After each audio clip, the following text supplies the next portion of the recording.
الحمدللہ رب العالمین والصلاة والسلام علی سید المرسلین اما بعد فاعوذ باللہ من الشیطان الرجیم بسم اللہ الرحمن الرحیم الصلاة والسلام علیک یا رسول اللہ وعلی آلک وصحابک یا حبیب اللہ الصلاة والسلام علیک یا نبی اللہ وعلی آلک وصحابک یا نور اللہ۔ نبی محترم شفیع معظم صلی اللہ تعالیٰ علیہ وآلہ وسلم نے ارشاد فرمایا، جس نے کتاب میں مجھ پر درود پاک لکھا تو جب تک میرا نام اس میں رہے گا فرشتے اس کے لیے استغفار یعنی بخشش کی دعا کرتے رہیں گے۔ صلو علی الحبیب صلی اللہ تعالیٰ علی محمد صلی اللہ علیہ وآلہ وسلم۔ مدنی چینل کے ناظرین، مدنی چینل کا معلوماتی سلسلہ طریقت کے راستے لے کر آپ کی خدمت میں حاضر ہے۔ اس سلسلے کے اندر ہم طریقت کے تعلق سے کسی ایک موضوع کو لیتے ہیں اور اس پر گفتگو کرتے ہیں۔ آج کا ہمارا موضوع ہے اپنا جائزہ۔ جو لوگ کاروبار کرتے ہیں وہ یومیہ، ہفتہ وار اور ماہانہ اپنے کاروبار کا حساب و کتاب کرتے ہیں تاکہ آمدنی، اخراجات اور نفع و نقصان ان کے علم میں رہے اور وہ اپنے کاروبار کو بہتر سے بہتر بنا سکیں۔ کسی چیز کو بھی بہتر بنانے کا فارمولہ یہ ہے کہ اس چیز کا جائزہ لیا جائے۔ اسکول و کالج، مدارس و جامعات میں ششماہی اور سالانہ امتحانات ہوتے ہیں۔ یہ دراصل بچوں کی تعلیم کا، طلباء کی تعلیم کا جائزہ ہی ہے۔ یہی وجہ ہے کہ ان امتحانات سے طلباء کی تعلیم میں بہتری آتی ہے۔ مدنی چینل کے ناظرین، اسی طرح راہ طریقت کے مسافروں کی یہ کوشش ہوتی ہے کہ وہ اپنے اعمال کو بہتر سے بہتر بنا سکیں۔ اسی مقصد کے لیے ہمارے بزرگان دین، ہمارے اسلاف اپنے اعمال کا جائزہ لیا کرتے تھے۔ جس چیز کا حساب جس قدر سخت ہوتا ہے اس چیز میں اس قدر بہتری آتی ہے۔ یہی وجہ ہے کہ ہمارے بعض اولیاء کاملین جب اپنے اعمال کا محاسبہ کرتے تو اس میں بہت زیادہ زور دیتے۔ محاسبہ کیا ہے؟ جائزہ کیا ہے؟ اپنے اعمال کا جائزہ لینے کی کیا اہمیت ہے؟ ہمارے بزرگان دین اپنے اعمال کا جائزہ کس انداز سے لیا کرتے تھے؟ قرآن و حدیث کے اندر اپنے اعمال کا جائزہ لینے کے اعتبار سے ہمارے لیے کیا رہنمائی ہے؟ انشاءاللہ عز و جل آج کے اس سلسلے کے اندر یہ سب کچھ اور بہت کچھ جاننے کی ہم کوشش کریں گے۔ سلسلے میں ہمارے ساتھ موجود ہیں رکن شورا مبلغ دعوت اسلامی مولانا اسد مدنی اتاری دامت برکاتہم العالیہ۔ حضور آپ تشریف لائے، آپ کا بہت شکریہ۔ امید آپ خیریت سے ہوں گے۔ اللہ تعالیٰ آپ کے علم و عمل میں برکتیں عطا فرمائے۔ سلسلے کا آج ہمارا موضوع ہے اپنا جائزہ۔ دو سوال یہاں میں عرض کروں گا۔ پہلا یہ ہے کہ ہم نے یہ موضوع کیوں رکھا، اور دوسرا جائزہ کس چیز کا جائزہ لینا ہے، یہ بھی ارشاد فرمائیے گا۔ الحمدللہ رب العالمین والصلاة والسلام علی سید المرسلین۔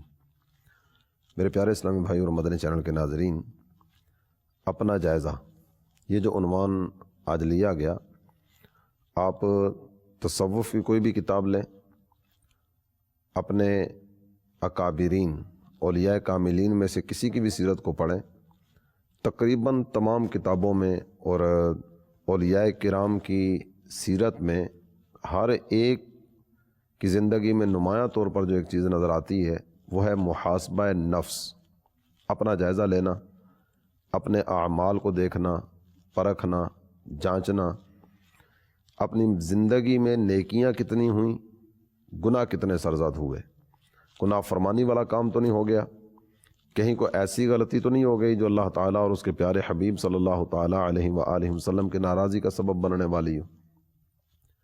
تو یوں اس عمل کو اختیار کر کے یہ حضرات مقام قرب کے زینے طے کرتے، مقام محبت کی طرف مزید آگے بڑھتے، اللہ تعالیٰ اور اس کے پیارے حبیب صلی اللہ تعالیٰ علیہ وآلہ وسلم کی خوشنودی اور رضا جوئی کے کاموں میں اپنے آپ کو مزید آگے بڑھاتے۔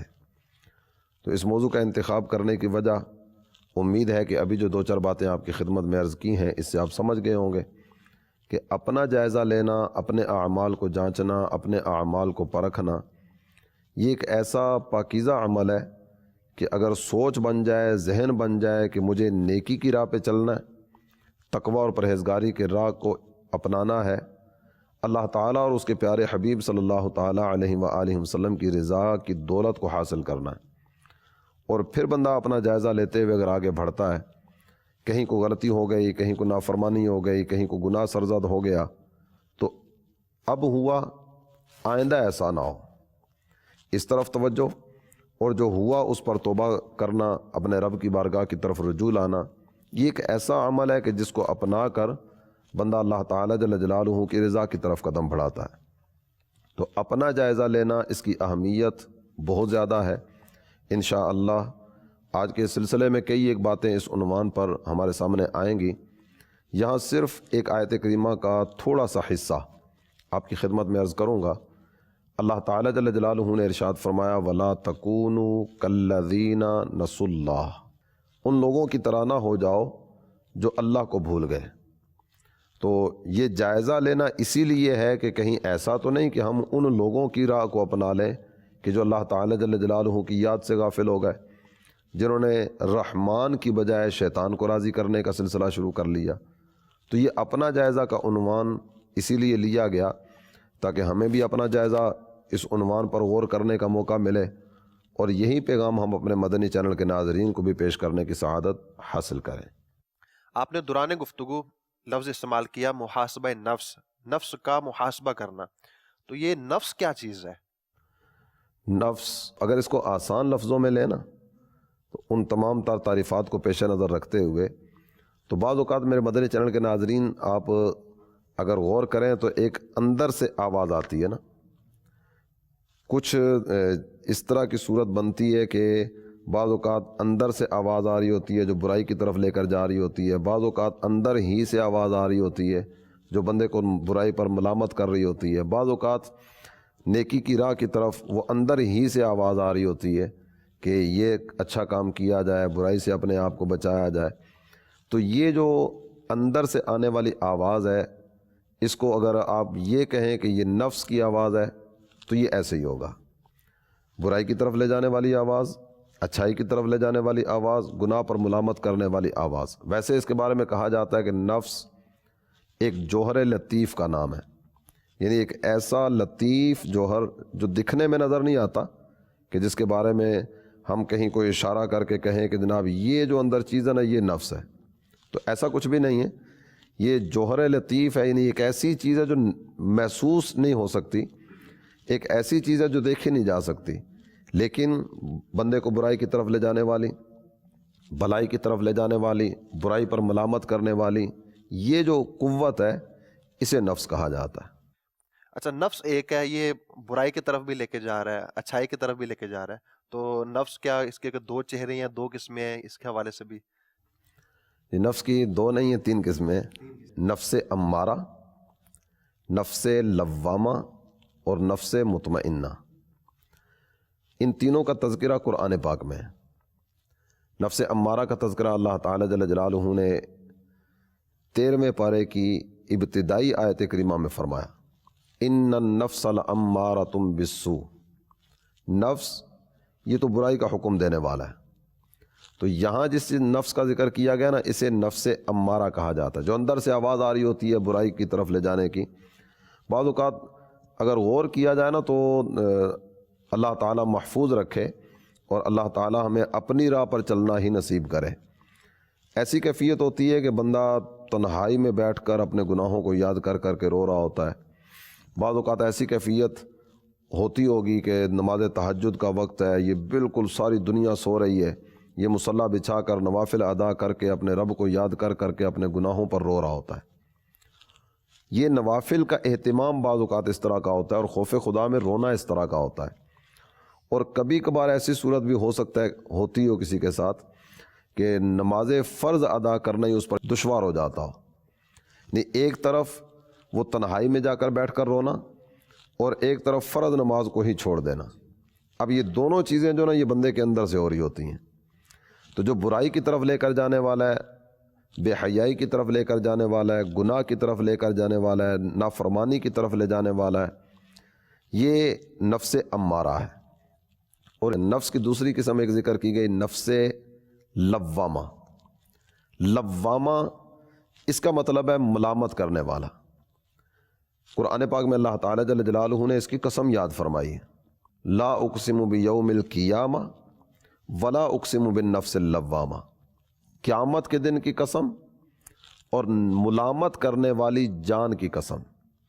یہ ملامت کرنے والی جان، یہ وہی اندر کی قوت، اندر سے آنے والی آواز، یہ کام تو نے کیوں کیا، یہ نافرمانی تو نے کیوں کی۔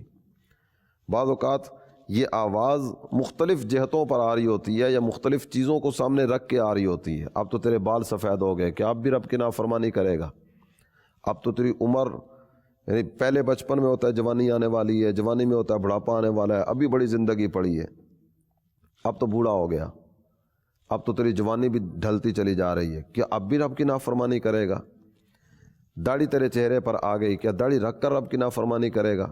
ابھی تو نماز پڑھ کے آیا، ادھر رب کی بارگاہ میں سجدہ کیا اور سبحان ربی العظیم سبحان ربی الاعلیٰ رکوع اور سجدے میں تو نے صدائیں بلند کی، اور پھر نافرمانی کی طرف چل پڑا۔ یوں اس انداز میں یہ سمجھانے کے لیے ایک دو مثالیں دی ہیں۔ یہ جو آواز ہوتی ہے نا گناہ پر ملامت کرنے والی، یہ تو نے کیوں کیا، کیا اب بھی یوں کرے گا، اب تو گناہ چھوڑ دے، اب تو باز آ جا، یہ نفس لوامہ کی آواز ہے۔ اور تیسری جو قسم ذکر کی گئی وہ ہے نفس مطمئنہ۔ نفس مطمئنہ یہ اللہ تعالیٰ اپنے خاص اور مقرب بارگاہ بندوں کو نصیب فرماتا ہے، اور جو ظاہر کوشش کرنے والا محروم نہیں رہتا۔ اللہ تعالیٰ جل جلالہ کی بارگاہ کی طرف بڑھنے کی کوشش کرنے والا، اللہ تعالیٰ اس کے لیے رستے کھول دیتا ہے۔ تو نفس مطمئنہ کے درجے پر فائز ہونے والی جو شخصیت ہوتی ہے، گناہ کا خیال بھی اس کے دل میں نہیں آتا۔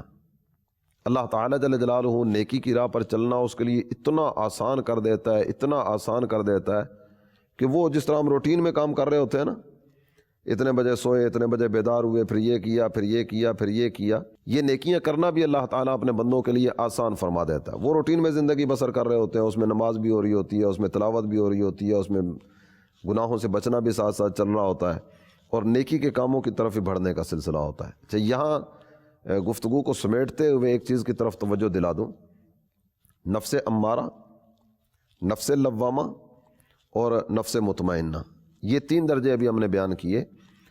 نفس لوامہ اگر اس کی آواز پر توجہ دی جائے تو بندہ نفس لوامہ کی برکت سے نفس مطمئنہ کی طرف بڑھتا ہے، اور اگر اس کی آواز کی طرف توجہ نہ دی جائے تو آہستہ آہستہ آہستہ آہستہ نفس لوامہ کی آواز دبنا شروع ہوتی ہے۔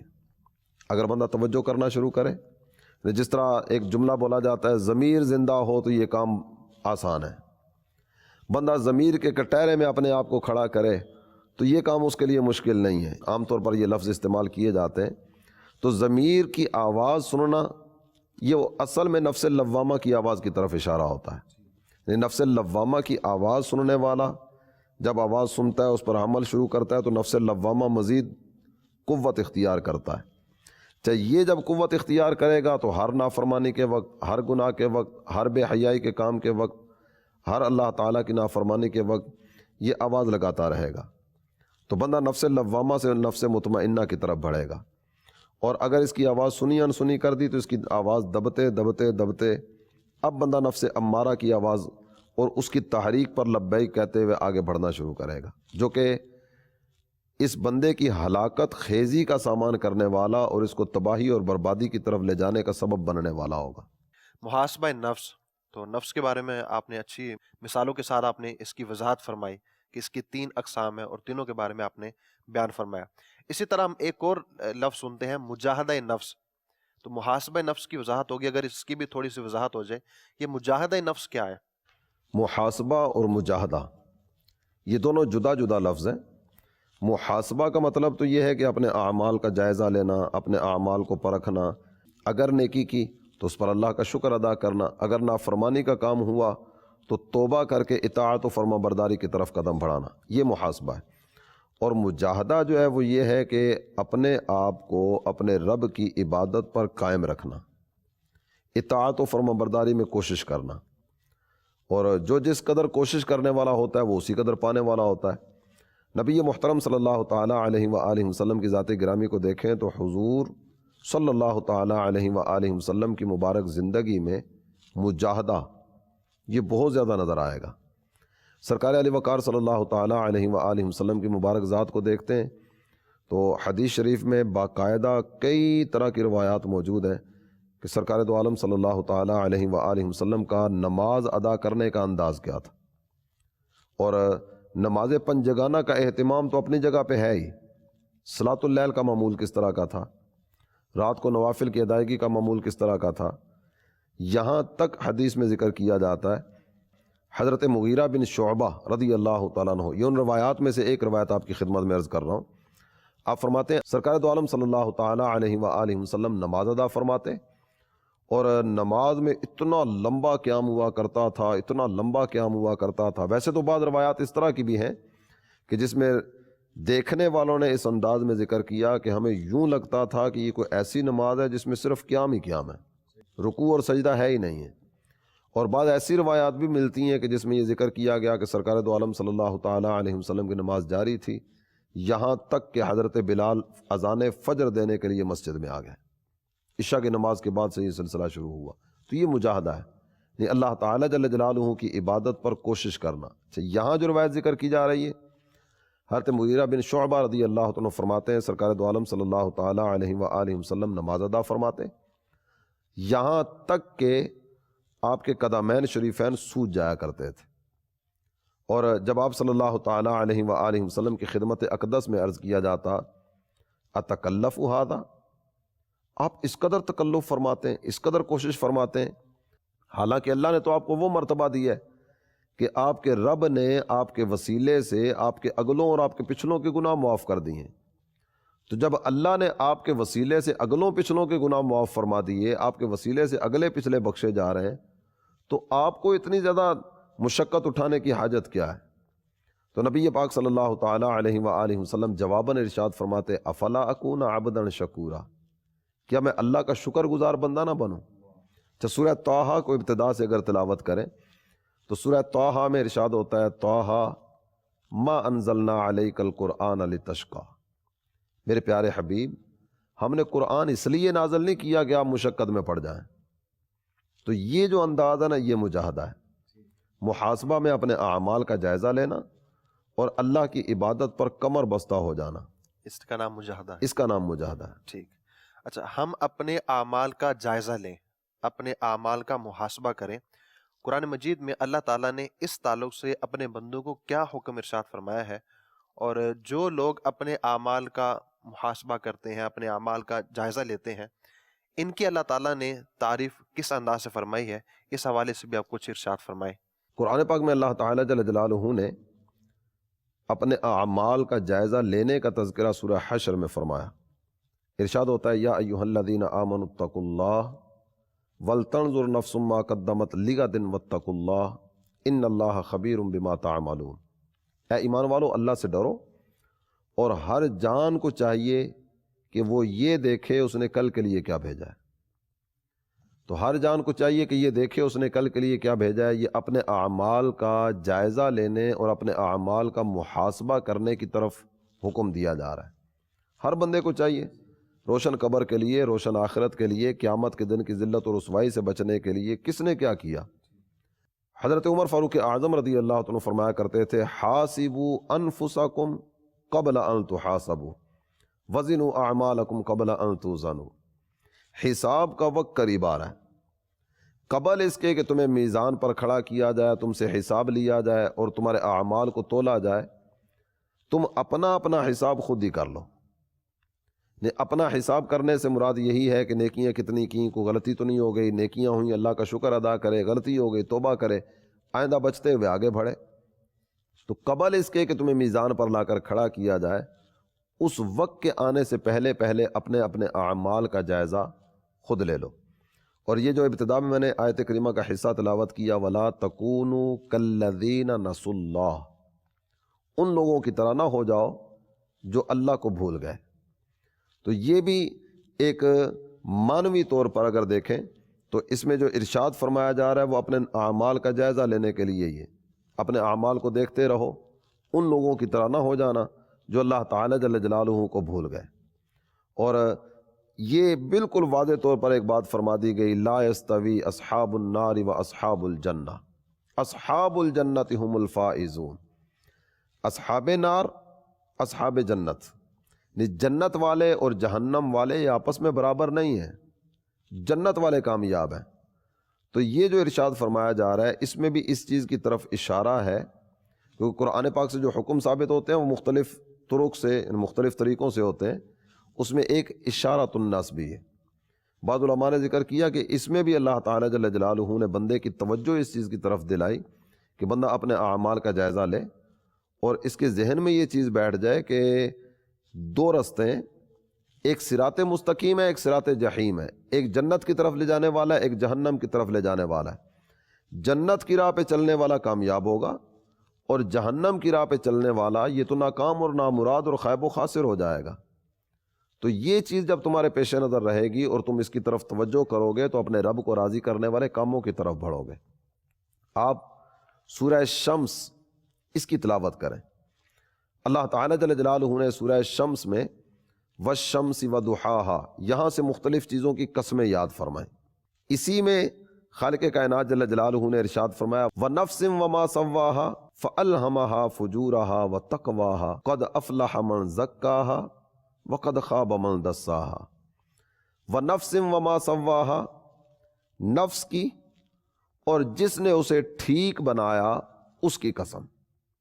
سورہ قیامہ کی دوسری آیت میں نفس لوامہ کی قسم یاد کی گئی، یہاں نفس کی قسم یاد فرمائی گئی۔ نفس کی اور نفس کو ٹھیک بنانے والی ذات اللہ تعالیٰ جل جلالہ کی ہے، اللہ کی عزت کی قسم، اللہ تعالیٰ کی قسم اور نفس کی قسم۔ فَأَلْهَمَهَا فُجُورَهَا وَتَقْوَاهَا، پھر اس کی بدکاری اور پرہیزگاری دل میں ڈال دی۔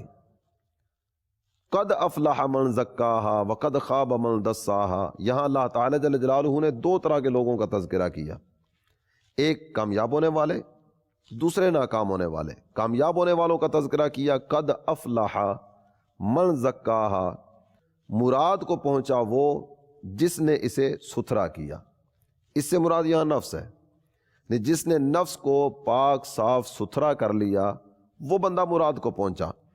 وقد خاب من دساہا، اور جس نے اسے معصیت میں ڈالا، نافرمانی میں ڈالا، تو وہ بندہ ناکام اور نامراد ہوا۔ تو ان آیات قرآنیہ میں اللہ تعالی جل جلالہ نے اس کا بیان فرمایا۔ اللہ تعالی ہمیں ان مبارک آیات کو پڑھنے کی، سمجھنے کی اور اس کے مطابق اپنے اعمال کا جائزہ لینے کی توفیق عطا فرمائے۔ ٹھیک ہے، آپ کی گفتگو سے ہم یہ چیز واضح ہوئی کہ اپنے اعمال کا محاسبہ، اپنے اعمال کا جائزہ لینے کی کیا اہمیت ہے۔ یہاں میں عرض کروں گا، جیسے کاروبار ہم کرتے ہیں تو میں نے شروع میں بھی عرض کیا تھا کہ کاروبار کا جائزہ لینے کا یوں انداز ہوتا ہے کہ یومیہ بھی ہم حساب و کتاب کرتے ہیں، ہفتہ وار بھی کرتے ہیں اور ماہانہ بھی کرتے ہیں، اور بعضوں کے پاس تو جب سے کاروبار شروع کیا تھا تب کا حساب و کتاب ان کے پاس موجود ہوتا ہے، اور بہتر کاروبار بھی انہی کا ہوتا ہے جو اپنے کاروبار کا حساب و کتاب کرتے ہیں۔ تو ہم اپنے اعمال کا حساب و کتاب، اپنے اعمال کا جائزہ کس انداز سے لیں کہ ہمارے اعمال کے اندر بہتری آئے اور یوں ہم نیکوں کے صف میں شامل ہو جائیں۔ آپ نے بھی ذکر کیا کہ کامیاب تاجر وہ ہوتا ہے کہ جب سے کاروبار شروع ہوا نا تب سے حساب اس کے پاس ہو۔ اچھا، اسی چیز کو پیش نظر رکھتے ہوئے اگر ہم دیکھتے ہیں، جب سے کاروبار شروع ہوا تب سے لے کر اب تک کا حساب، اسی کو سامنے رکھتے ہوئے اگر یہ دیکھ لیا جائے کہ مجھ پر نماز کب سے فرض ہوئی، مجھ پر روزہ کب سے فرض ہوا، مجھ پر زکوٰۃ فرض ہے یا نہیں ہے، حج کہیں مجھ پر فرض تو نہیں ہو گیا۔ ایک بہت بڑی تعداد میرے مدنی چینل کے ناظرین ایسی ہے کہ جن پر حج فرض ہو چکا ہوتا ہے اور ان بیچاروں کو پتہ ہی نہیں ہوتا کہ مجھ پر حج فرض ہے۔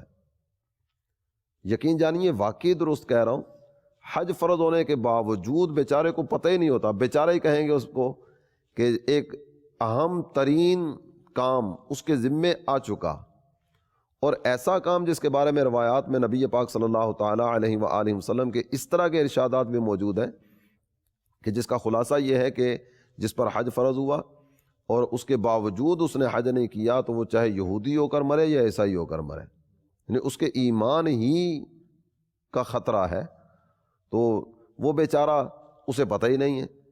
تو اگر یہ عادت بن جائے گی نا جائزہ لینے کی، مجھے کیا کرنا ہے کیا نہیں کرنا، کون سا قدم اٹھانا ہے کون سا نہیں اٹھانا، تو یہ بہت سارے کام کرنا اس کے لیے آسان ہو جائے گا۔ تو کامیاب وہی ہے کہ جو روزانہ کی بنیاد پر اپنا جائزہ لے کہ ہو رہی ہے عمر مثل برف کم، رفتہ رفتہ دھیرے دھیرے دم بدم۔ یہاں ہمارے پنجاب کے ایک صوفی بزرگ ہیں بلے شاہ صاحب رحمۃ اللہ علیہ، ان کے کلام سے تھوڑا سا حصہ اگر توجہ دلانے کے لیے عرض کروں تو عام طور پر نا ہماری توجہ ہوتی ہے جناب یہ پڑھ لیا جائے تو وہ کر لیا جائے، پھر اس کے بعد یہ کر لیا جائے، کئی طرح کے اہداف ہوتے ہیں۔ نہیں، بچہ جو ہی وہ تھوڑا عقل و شعور کے مرحلے کی طرف بڑھتا ہے، بلکہ اب تو ماحول اس طرح کا بن رہا ہے کہ عقل و شعور تو بہت بعد میں آئے گا، نہیں جو ہی بولنا شروع کرے اس کو اسکول میں ڈال دو۔ تو تعلیم یہ تو حاصل ہونی چاہیے، لیکن تعلیم کا ایک مقصد بھی ہے نا کہ یہ جو پڑھا جا رہا ہے یہ کس لیے پڑھا جا رہا ہے۔ اصل مقصد تمام کاموں کا وہ تو یہی ہونا چاہیے کہ انسان صحیح معنی میں انسان بن کے جیے۔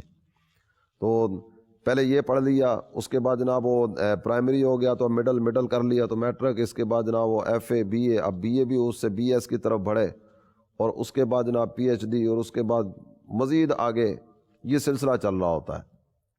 چاہے یہ سارے کا سارا تو چل رہا ہے، لیکن جس مقصد کے لیے یہ انسان دنیا میں آیا، کیا اس مقصد کی طرف توجہ نہیں کرنی چاہیے؟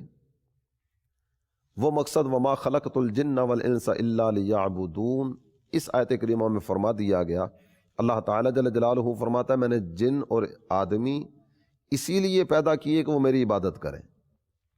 افحسبتم انما خلقناکم عبثا وانکم الینا لا ترجعون، کیا تم یہ گمان کرتے ہو کہ ہم نے تمہیں بیکار پیدا کیا اور تم ہماری طرف لوٹائے نہیں جاؤ گے؟ اس آیت کریمہ میں واضح طور پر فرما دیا گیا، ہمارا جو ایک انداز ہوتا ہے نا، ساری کی ساری زندگی جو ہے نا وہ اکبر الہ آبادی نے ایک شعر میں بیان کی، کہتا ہے کیا بتاؤں احباب کیا کار نمایاں کر گئے، کیا بتاؤں احباب کیا کار نمایاں کر گئے، ایم اے کیا، نوکر ہوئے، پینشن ملی، پھر مر گئے۔ یہ زندگی ہوتی ہے عام طور پہ، بہت سارے اہداف ہوتے ہیں، یہ کر لوں، پھر اس کے بعد یہ، تو اس کے بعد یہ، تو اس کے بعد یہ، لیکن اصل مقصد کی طرف توجہ عام طور پر نہیں ہوتی۔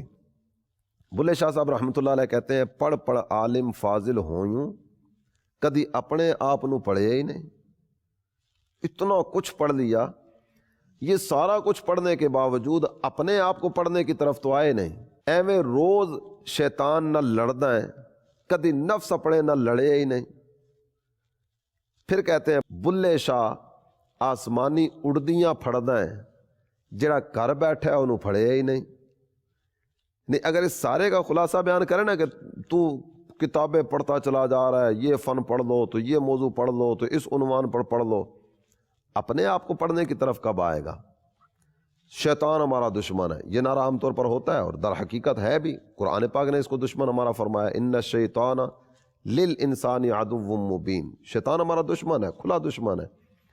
اس کا قرآن نے ذکر کیا، اس کے بارے میں تو زبان پر کچھ نہ کچھ باتیں آ رہی ہوتی ہیں، وہ جناب کرنا نہیں چاہتا تھا شیطان نے کروا دیا، میرا تو کوئی ارادہ نہیں تھا، میں تو بچنا چاہ رہا تھا، لیکن بس وہ شیطان نے دھوکہ دے دیا۔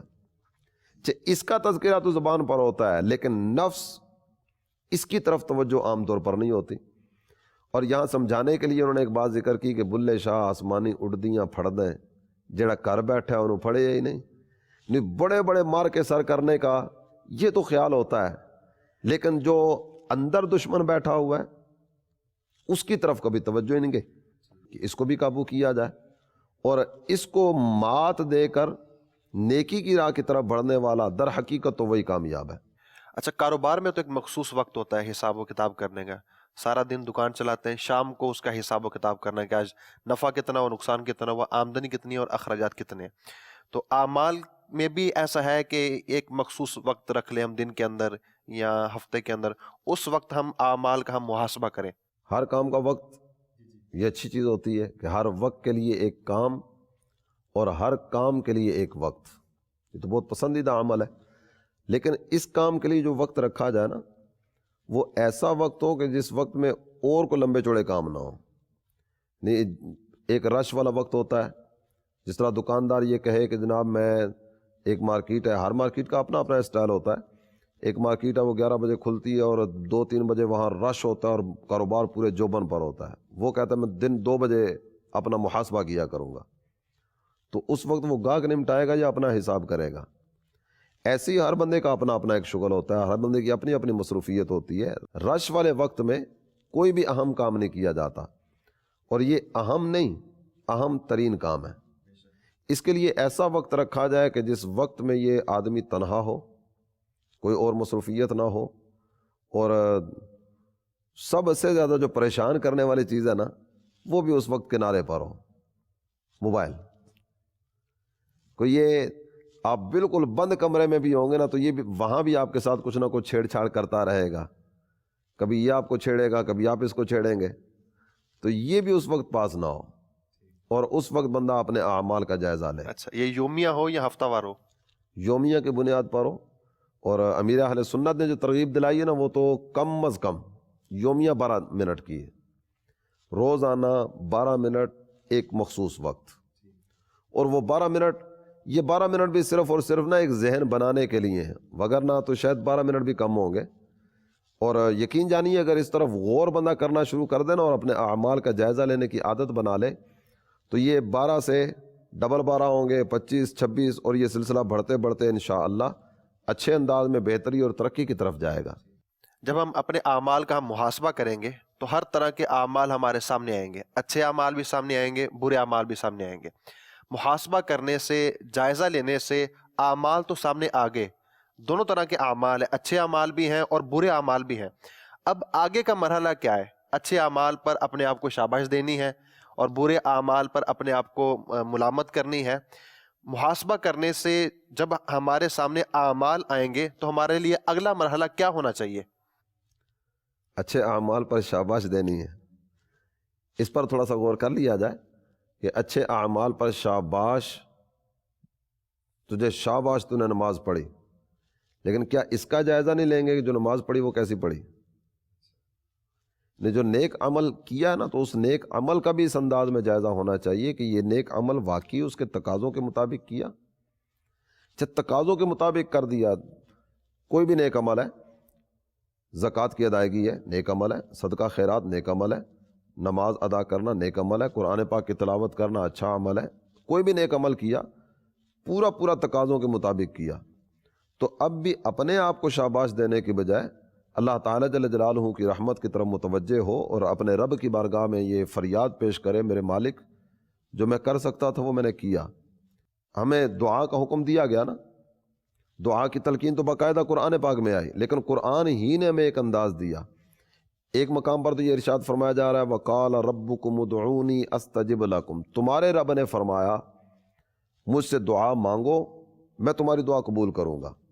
ایک طرف تو دعا کرنے کا کہا گیا اور دوسری طرف یہ دعا بھی ہمیں تعلیم فرما دی گئی ربنا وتقبل دعا، اے ہمارے رب دعا قبول فرما لے، جو دعا کی ہے اے اللہ تو اسے قبول فرما لے. تو یہی انداز یہاں بھی ہونا چاہیے.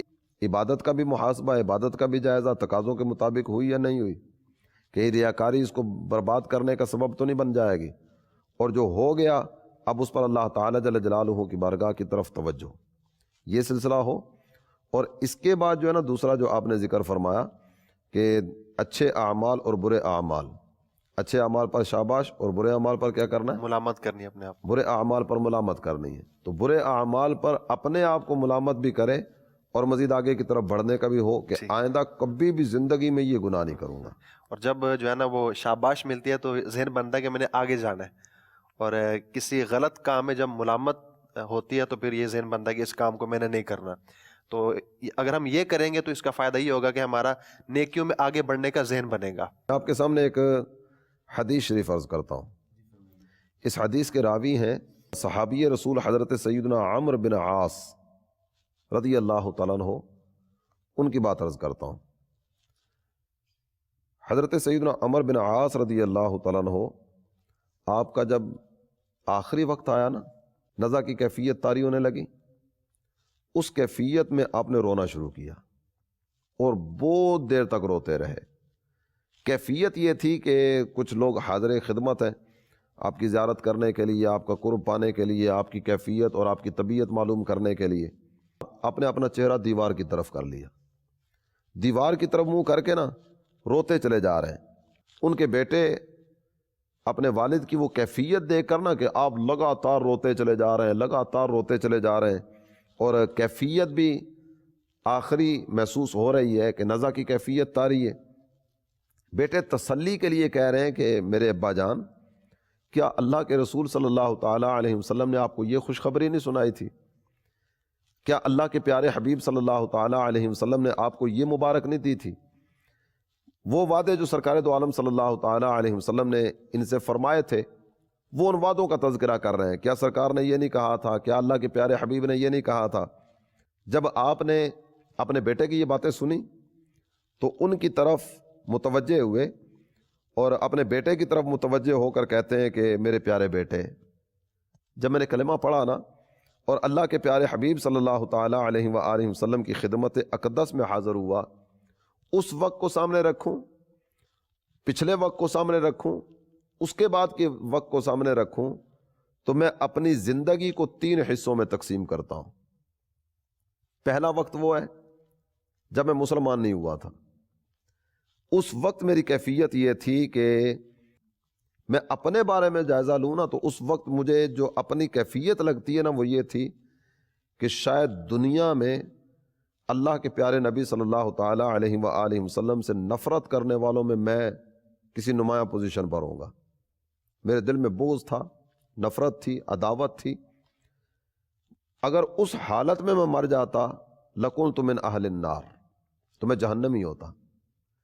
پھر اس کے بعد نبی پاک صلی اللہ تعالیٰ علیہ وآلہ وسلم کی خدمت اقدس میں حاضر ہوا، اور ان کے اسلام لانے کا جو انداز تھا نا وہ انداز بھی بڑا منفرد ہے۔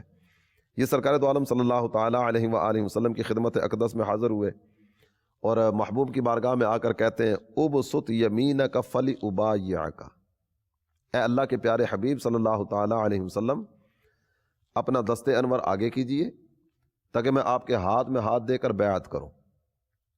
کہتے ہیں حضور انور صلی اللہ تعالیٰ علیہ وسلم نے اپنا ہاتھ آگے بڑھایا تو انہوں نے اپنا ہاتھ پیچھے کر لیا۔ سرکار دو عالم صلی اللہ تعالیٰ علیہ وآلہ وسلم نے ارشاد فرمایا مالک یا عمر، عمر تجھے کیا ہوا؟ نہیں، ابھی تو بیعت کا ارادہ تھا، ابھی تو کلمہ پڑھنے کا ارادہ تھا، اور ابھی تو نے ہاتھ ہی پیچھے کر لیا۔ کہتے ہیں قلت اردت ان اشترط، حضور میں یہ چاہتا ہوں کہ ایک شرط نہ رکھ لوں۔ یعنی ایک عجیب انداز، آج تک تو ایسا کوئی نہیں آیا کہ شرط رکھوں گا، آپ مانیں گے تو کلمہ پڑھوں گا، نہیں مانیں گے تو نہیں پڑھوں گا۔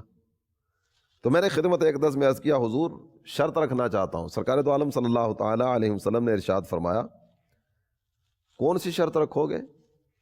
کہتے میں نے خدمت اقدس میں عرض کی این یغفر لی، شرط یہ ہے کہ میں بخش دیا جاؤں، اللہ میری مغفرت فرما دے۔ اگر یہ شرط قبول ہے میں کلمہ پڑھ کے مسلمان ہو جاتا ہوں۔ سرکار دو عالم صلی اللہ تعالیٰ علیہ وآلہ وسلم نے ارشاد فرمایا اما علمت ان الاسلام یہدم ما کان قبلہ، کیا تجھے پتا نہیں ہے کہ اسلام قبول کرنے سے پچھلے سارے گناہ معاف ہو جاتے ہیں؟ کہتے ہیں میرے آقا صلی اللہ تعالیٰ علیہ وسلم نے جب یہ فرمایا میں نے کلمہ پڑھا، میں مسلمان ہوا۔ اس وقت حالت یہ تھی کہ اللہ کے پیارے حبیب صلی اللہ تعالیٰ علیہ وسلم سے بڑھ کر مجھے کوئی محبوب نہیں تھا۔ پہلے کیفیت بھی سنی، اب کیفیت یہ ہے کہ سب سے محبوب ترین شخصیت سرکار کی ہے۔ کہتے ہیں اس حالت میں اگر میرا انتقال ہو جاتا میں جنتی ہوتا، لیکن اس کے بعد سرکار دو عالم صلی اللہ تعالیٰ علیہ وآلہ وسلم کا وصال شریف ہوا، ہم اپنے اپنے معاملات کی طرف لگے۔ ثم ولینا اشیاء، یہ درمیان سے کچھ حصہ میرے مدنی چینل کے ناظرین، حدیث طویل ہے، درمیان سے کچھ حصہ میں نے چھوڑا ہے۔ آخری آپ کے جو کلمات ہیں، چونکہ سلسلے کا وقت بھی محدود ہوتا ہے تو اس لیے ساری کی ساری بات بیان کروں تو وقت مزید لگے گا۔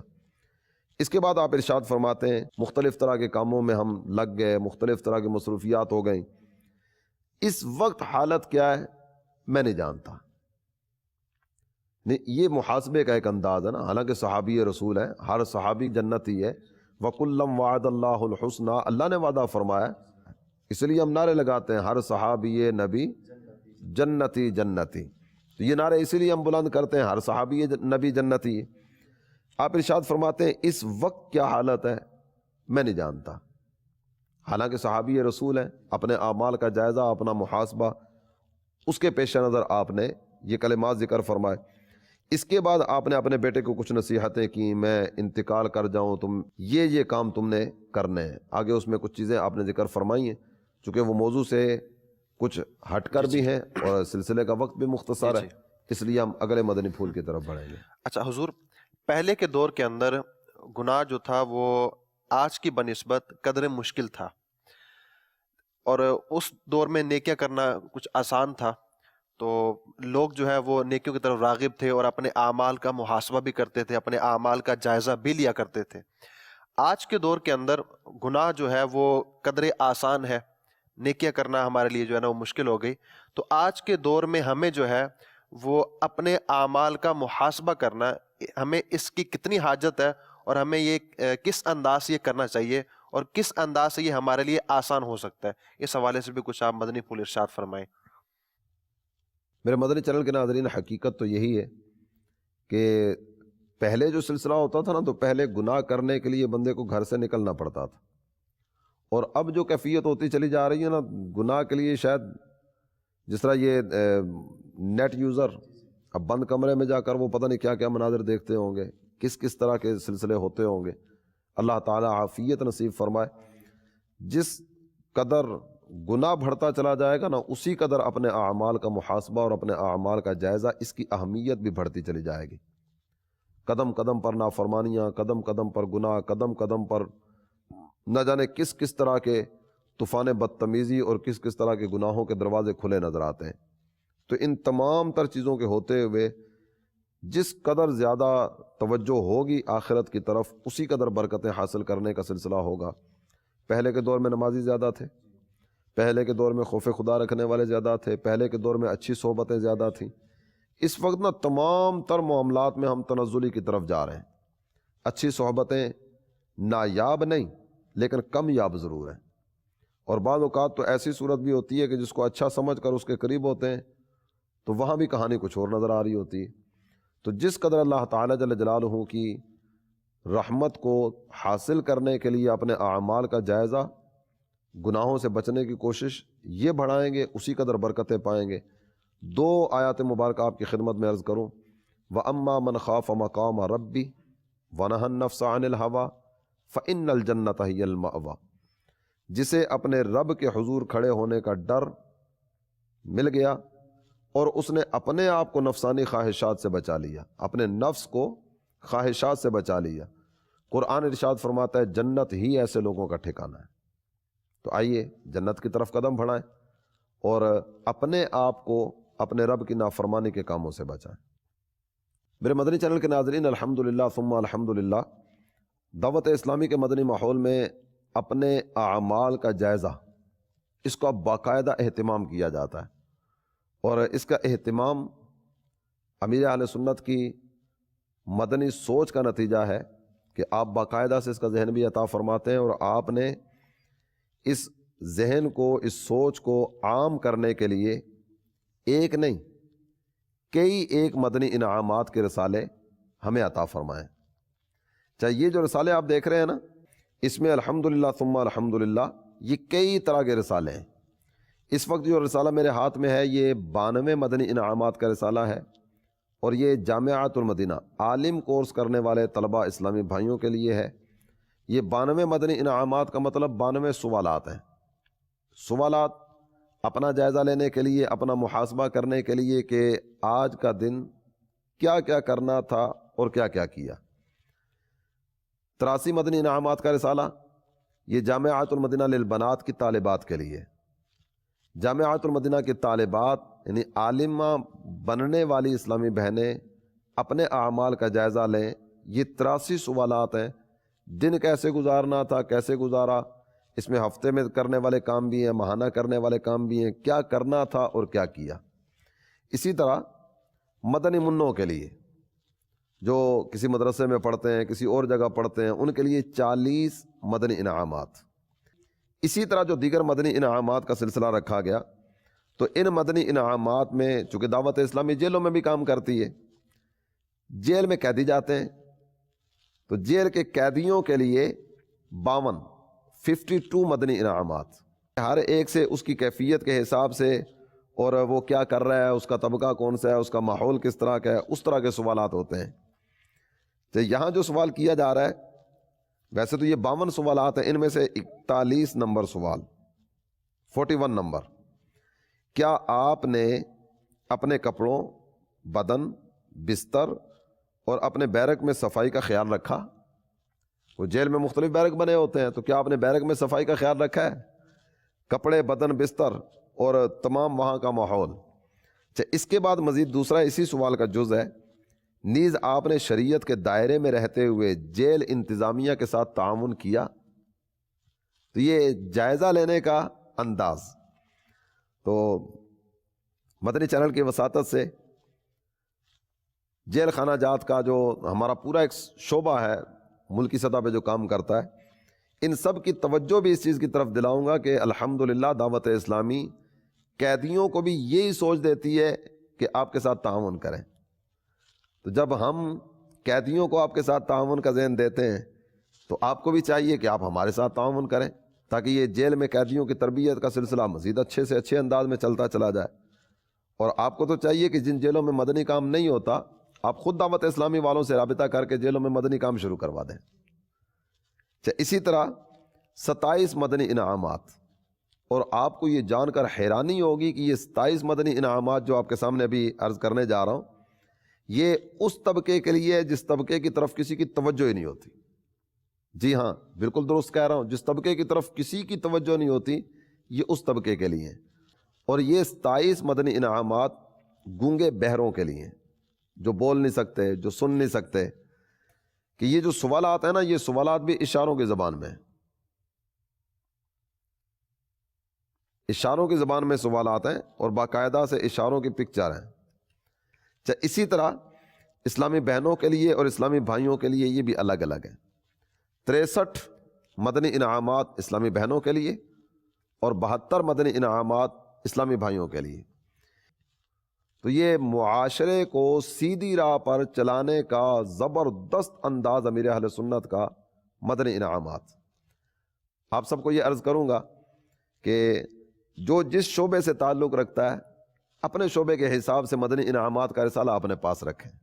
اور کیا یہ اچھا ہو جو باقاعدہ سے دعوت اسلامی کے مدنی ماحول سے وابستہ نہیں ہے، وہ بھی بالخصوص کم از کم ایک مرتبہ وقت نکال کر ان کو دیکھ ضرور لیں۔ دعوت اسلامی کی ویب سائٹ پر یہ سارے رسالے موجود ہوں گے، وہاں سے نکال کر آپ پڑھیں۔ آپ کا توجہ کے ساتھ پڑھنا یہ بھی آپ کے دل میں مدنی انقلاب برپا کرنے کا ذریعہ بنے گا۔ اللہ تعالی عمل کی توفیق عطا فرمائے، آمین، بجاہ النبی الامین صلی اللہ تعالی علیہ وسلم۔ جی میرے مدنی چینل کے ناظرین، الحمدللہ آج ہم نے اپنا محاسبہ، اپنے اعمال کا ہم محاسبہ کریں، اس تعلق سے ہم نے محاسبے کی اہمیت کو جانا۔ ہمارے سلسلے کا وقت ختم ہوا چاہتا ہے، انشاءاللہ عز و جل آئندہ سلسلے کے اندر ایک نئے موضوع کے ساتھ حاضر ہوں گے۔ ہمیں اجازت دیجیے۔ صلو علی الحبیب صلی اللہ تعالی علی محمد صلی اللہ علیہ وآلہ وسلم۔